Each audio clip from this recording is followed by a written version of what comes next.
if we have to create an India which is far more prosperous, which is far better than what it is today, then entrepreneurs would be the main vehicle for that to happen.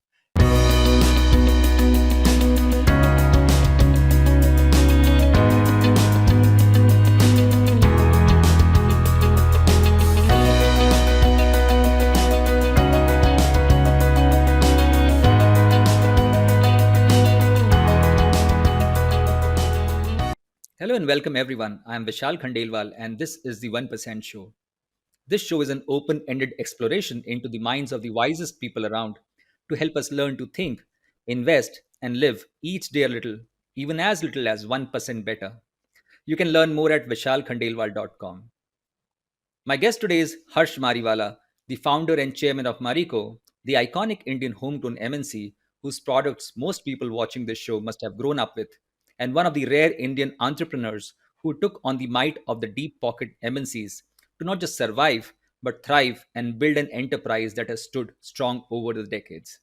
Mr. Mariwala began his career in 1971 with Bombay Oil Industries, which was controlled by his family.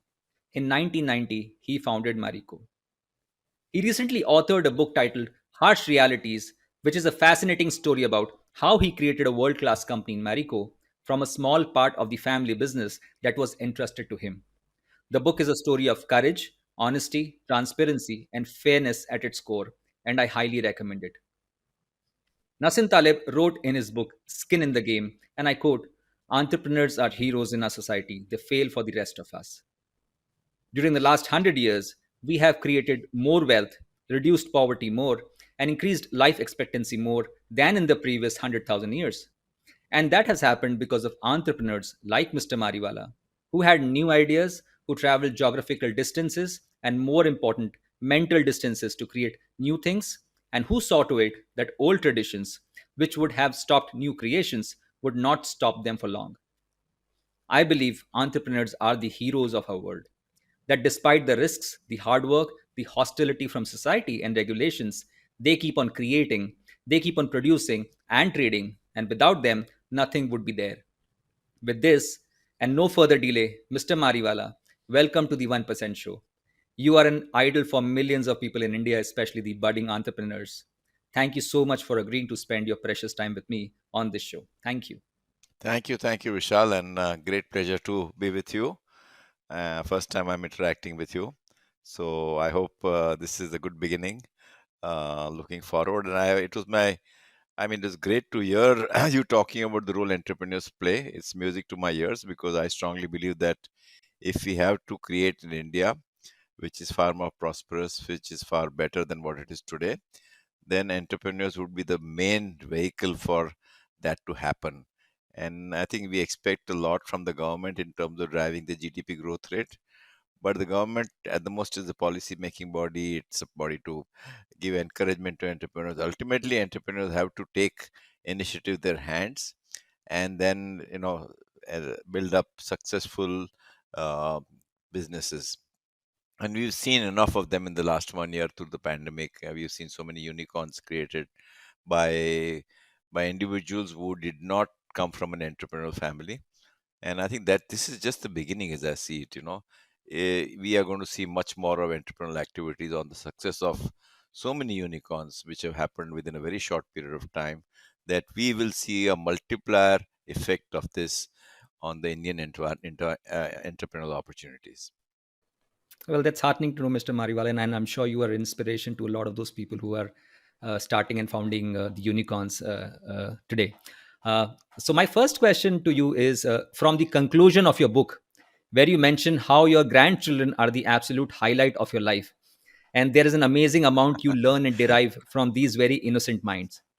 So, my first question to you Yes. is what are the things that you have learned from your grandchildren that have helped you see life with a new perspective? So I think first of all, their ability to adapt themselves, at different surroundings. It's very easy for them to settle down into a new place as compared to adults. Like just giving an example, my son and his family have shifted to Dubai for a year, and they went in the middle of the heat in month of June, July, and The kids, like I went there and spent 2 weeks with them, and I was complaining about the weather, but the kids were happy doing their own things, you know. So one is the fact that you can easily adjust yourself to the surroundings. Number two, that innocence and always that smile on their face, and I think they're always happy unless something happens to them. So I don't think they're moody. They're always happy, and they want to do new things. They want to learn new things. So if I had to sum up, I would say adaptability, overall positive mindset, and number three, wanting to learn. I would I would I would prioritize these three as my key learnings from them. That's great. I think being a parent myself, I completely agree with you, especially on the last part. Their ability to earn, their ability to look at the world with a beginner's mind, and always questioning things rather than settling Yes. down for what is handed over to them. That's Correct, great. correct, correct. Let's talk about your book, Harsh Realities, now, which provides fascinating insights into not just the building of Marico, but of you as a person. You successfully transitioned an erstwhile family business into a greatly admired, family owned, and professionally managed company. So, my question is, what were the key elements or the strongest pillars for Marico's long standing success? And also, the book's title is a play on your first name, but what was the harshest reality that you experienced in your life and the lesson it left you with? So I think you asked a very deep questions. The first question, as I understand, what are the key pillars on which Marico is found? Is that right? I think there are three pillars, I would say. One is the pillar of strategy, and how do we execute strategy? Basically, how do we create a right to win? So that means what kind of, where will we compete and where we will not compete. So we are very clear in our minds that we will be focused company, and we will be mainly be playing in the area of beauty and wellness. And within that also, we will only compete in spaces where we can become a market leader. So identifying which spaces to occupy is a very important part of Marico's strategy and its portfolio choice making. And it so happens that in whatever we are doing, we are market leaders today. So if you have a strong right to win, either through pioneering or through an innovative approach, then you have a strong right to win. And I think you should be able to identify that, can you innovate in a category? That means a category which is very crowded, like a shampoo category. We may not be able to win in the main shampoo uh, space, but within shampoo, there is a segment of anti-lice shampoo, wherein we have a market leader in Medicare brand. So in that segment, we are market leaders because that market may not be as large for many MNCs, and we see ourselves at least in that category becoming market leaders. So the key challenge is, how do you identify categories, and ultimately they should be big enough to add to your turnover, because now we are a 8,000 crore company. Last year we 8,000 crore. This year we'll cross definitely 9,000 crores. So we need to select now spaces where we can become big. We can't be in very small niches, though we may have an opportunity to become a market leader. But ultimately, if we have to grow by 10-15% every year, we need to add 1,000 crores turnover at least every year to our top line. And that can only come through identifying categories where categories are very large. So of recent past, we've gone to categories like healthy foods. Our foods portfolio itself within a few years have we should be targeting. We just launched about 3 years back oats and then masala oats, and this year we'll launch honey and safola proteins. And if you add all that, by next year we should be doing turnover of 500 crores in foods itself. And again, these are based on innovations in terms of new product offering, which ultimately appeal to the consumer. So I think that's our first, shall I say, pillar. Number two pillar is, I think, for anything to succeed like that, you need top quality talent, and you need to create a culture which will retain that talent. So talent acquisition, talent attractiveness, creating an employee value proposition is very important part for our success. And ultimately, it's just not attracting talent, but retaining talent. And talent will only be retained in a company which has a very good culture, a culture which is based on meritocracy, where influence will not work, there is no backbiting, there is no gossiping, where individual will be given chance to learn, given newer opportunities to grow, where there'll be job rotation, where there'll not be any fear of failure. So I think that's what we are trying to do in Marico, to create a strong culture. And personally have devoted a lot of time on culture building, and there's a whole chapter, a very detailed chapter on culture building in my book, because I found that many organizations, they talk of culture building and values, but they pay very little attention on this very crucial subject. And it's just not starting of culture building on a regular basis. How can you maintain that culture? That means I think every new employee should be trained in culture building values, and the values of the organization should be measured every year. So I think this is a very, very important part of an organization's pillar.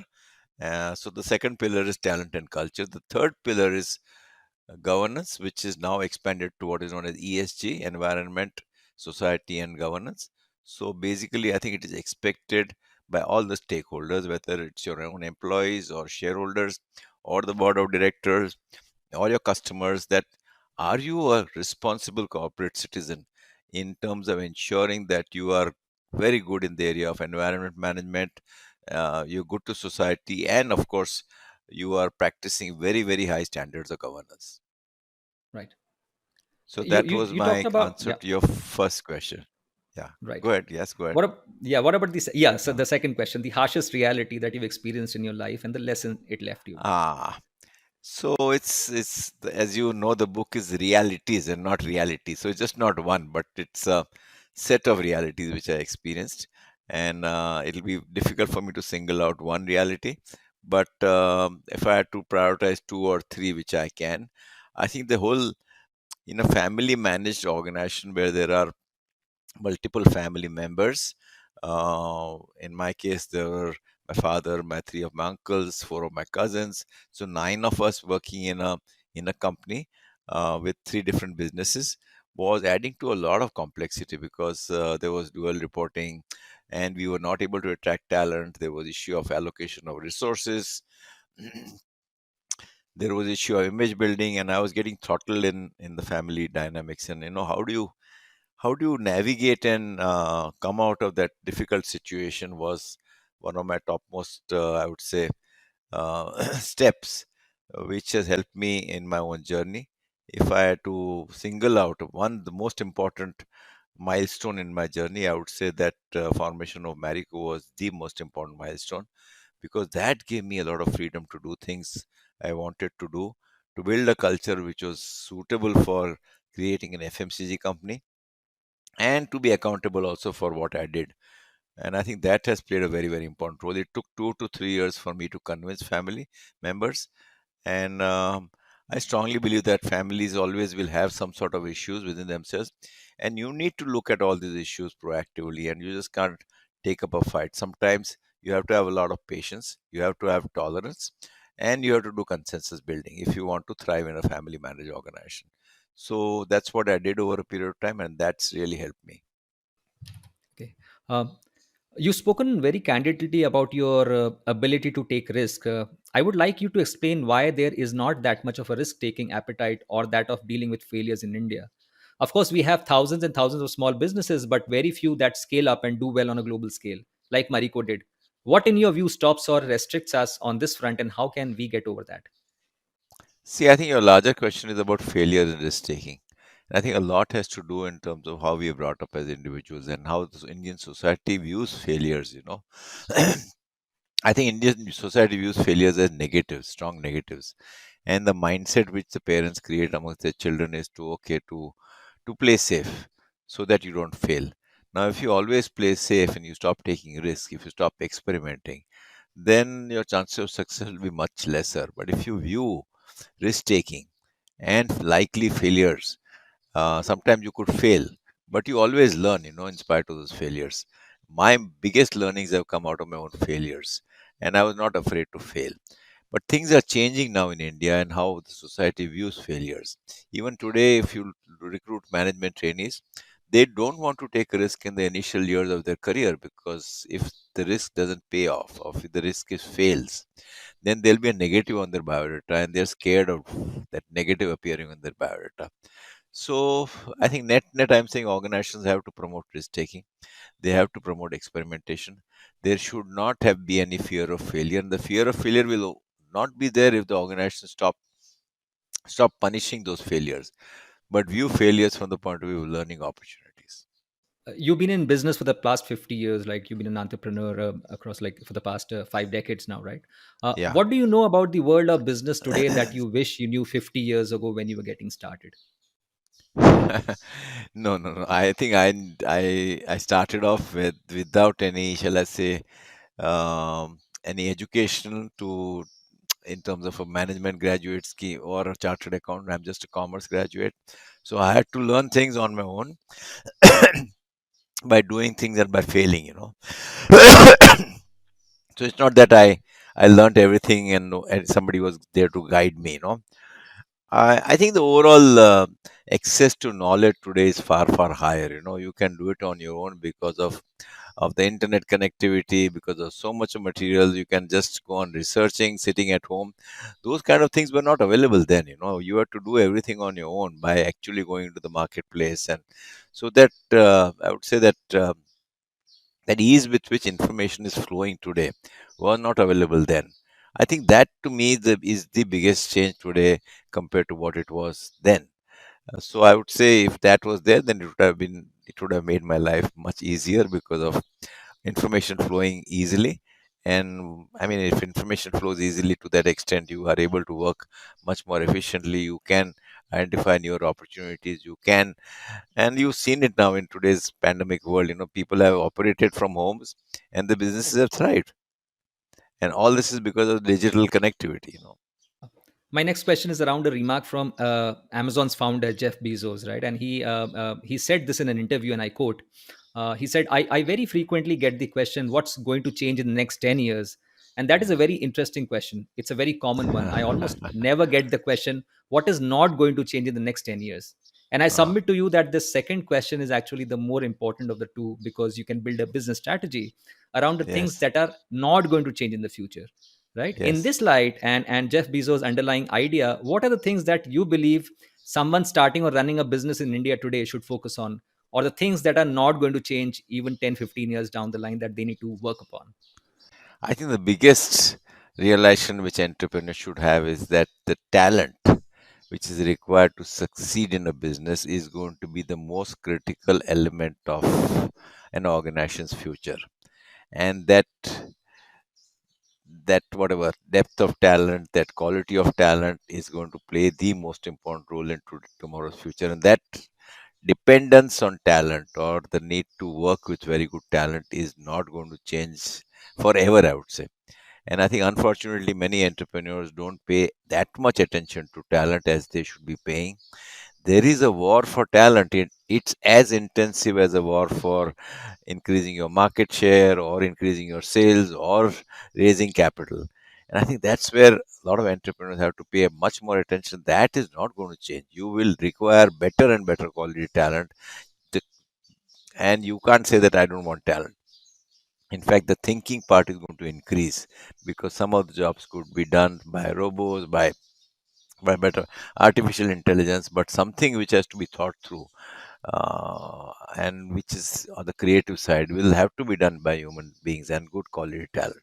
To me, that is the biggest, most important thing. And then finally, depending on the kind of business you are in, things may change. Business models have changed, newer trends will emerge. But at least for FMCG, which is Marico's business, I think the brands will, if you manage the brands well, some of the habits will continue.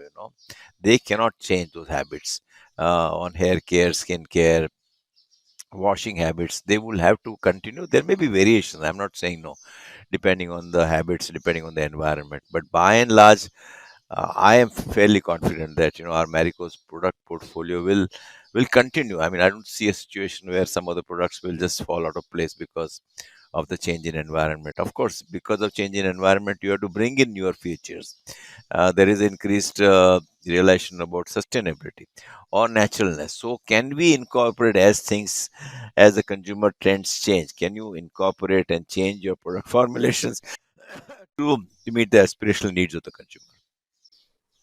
What about the mindset of running business for decades, right? You've done that, and so many of your peers who've also done that, right? Running, unlike what is happening today, where we see founders, promoters starting businesses, cashing out with an IPO, selling off their Yes. businesses, and moving out. So, how do you build So I that think a lot mindset for a depends long on, term again, a pursuit? lot depends on the entrepreneur themselves.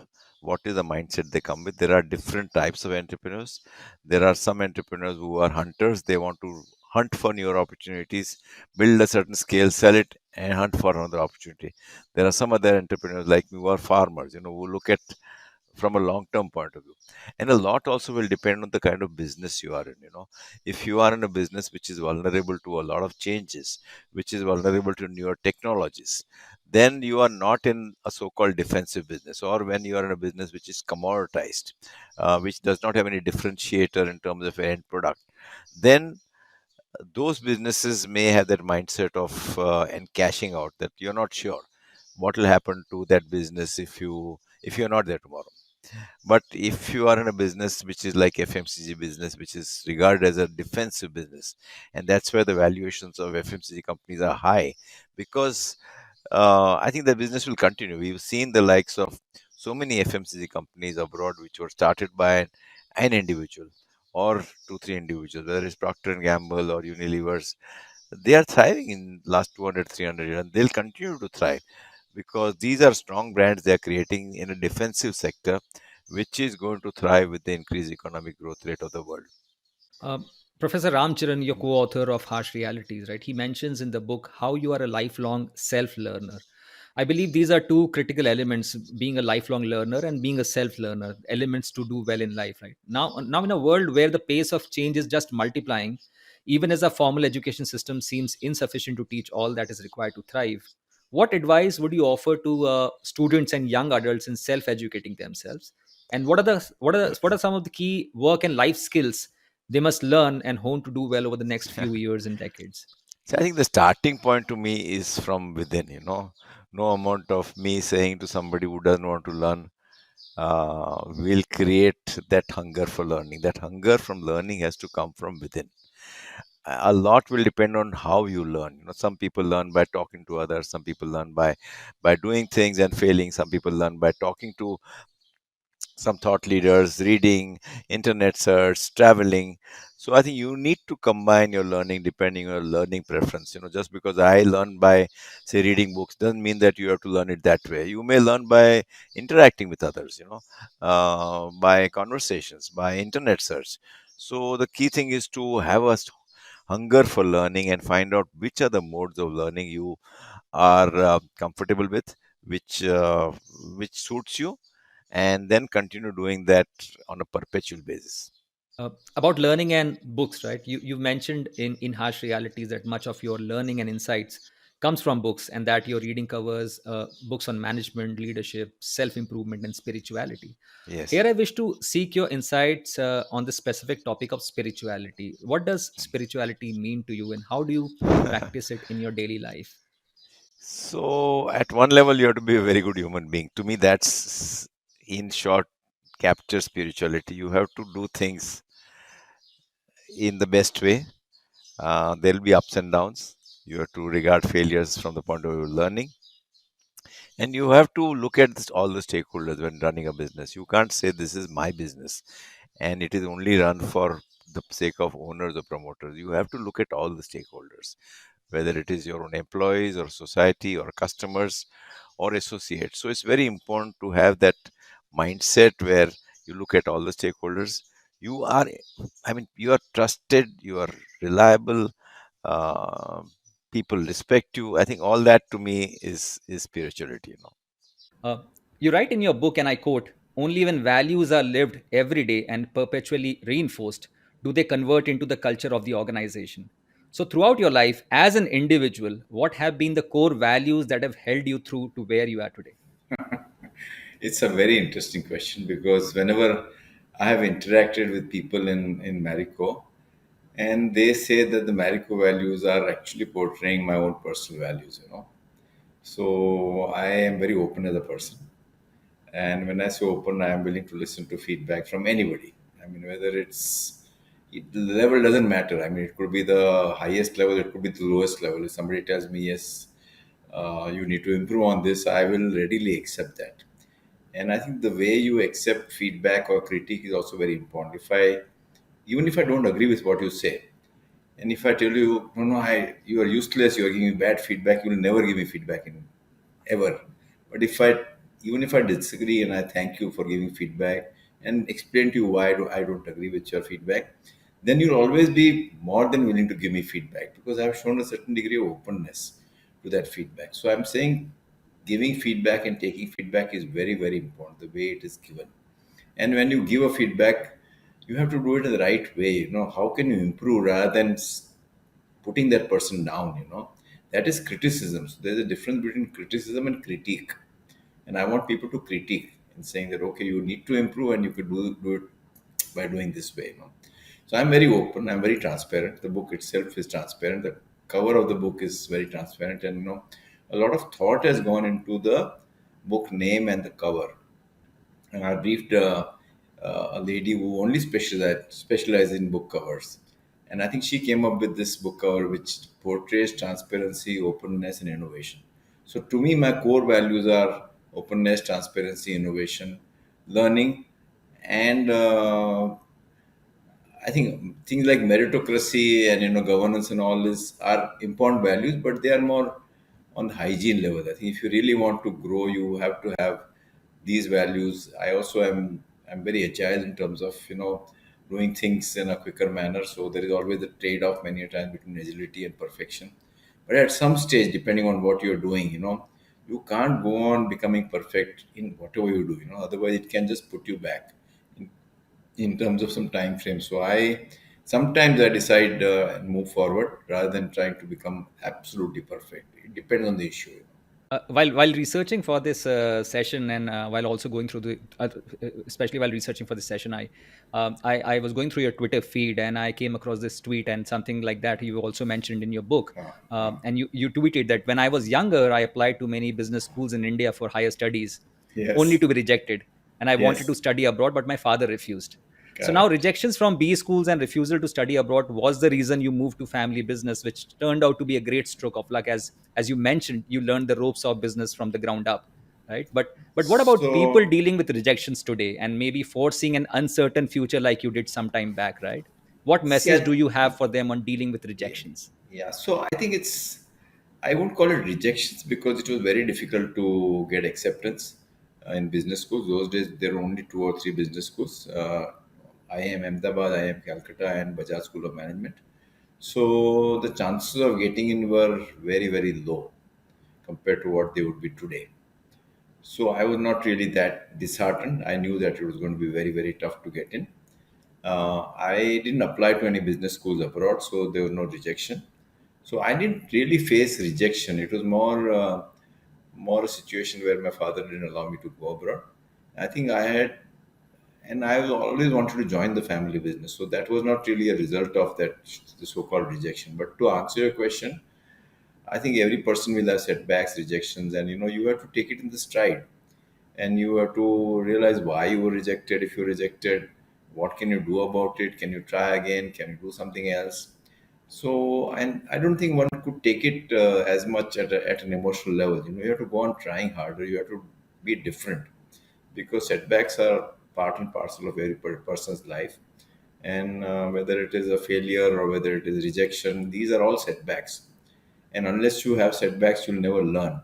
I think what this did to me was that my hunger to learn really improved dramatically because I was very clear that if I had to set up a business which was to promote branded products, I would need very good quality talent. And these talent would be postgraduates, MBAs. And if I had to manage them as their boss, I better know that subject inside out.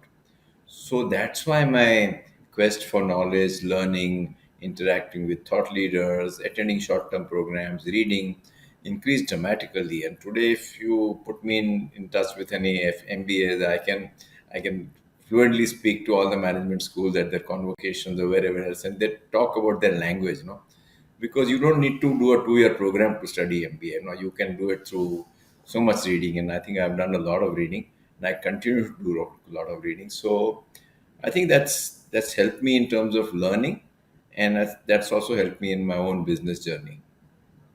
Oh, that's wonderful. Yeah. My next question is a thought experiment, right?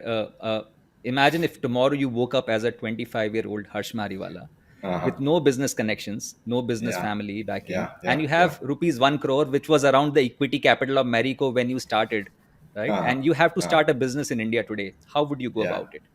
So I think the key thing to start any business is to identify where are the opportunities available.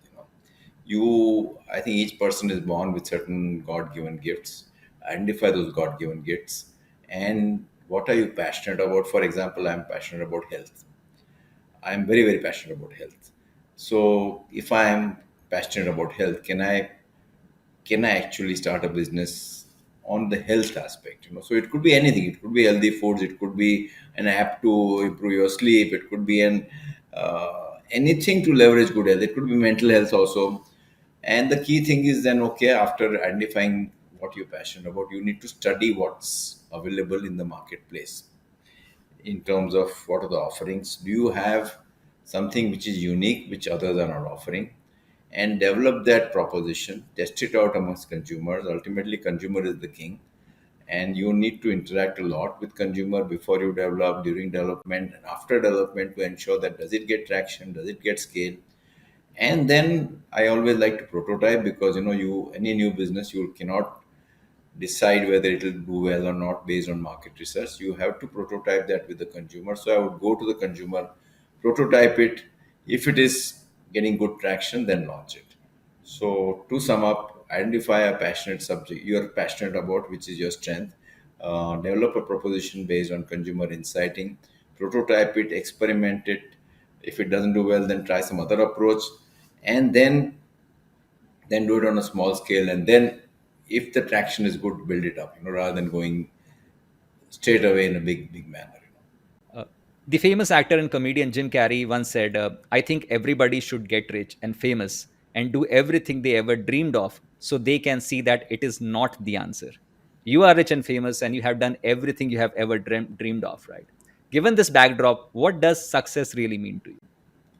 I think success is a journey. First of all, it's not a destination, and you can go on increasing your journey by multiple successes. It's a journey which will have failures, so be prepared for failures. Unless you have failures, you will not have successes. Learn from those failures. Ultimately, it is a satisfaction of creating something, adding value to others, making a big difference to their lives. To me, that is success. It's not monetary at all. I think beyond a point, entrepreneurs don't look at money part, because I mean, what is it going to do to you? I don't think I'm going to change my lifestyle just because I'm more wealthy. That's my mindset. Huh?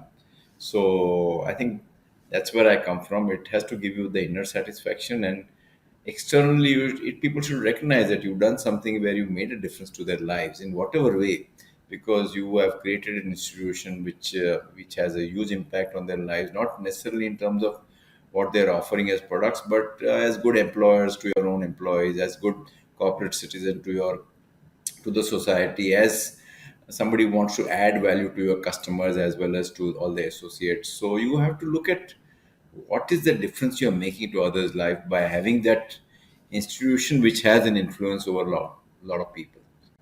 That's great. And you proved that over the past several decades now. So Yes. wonderful.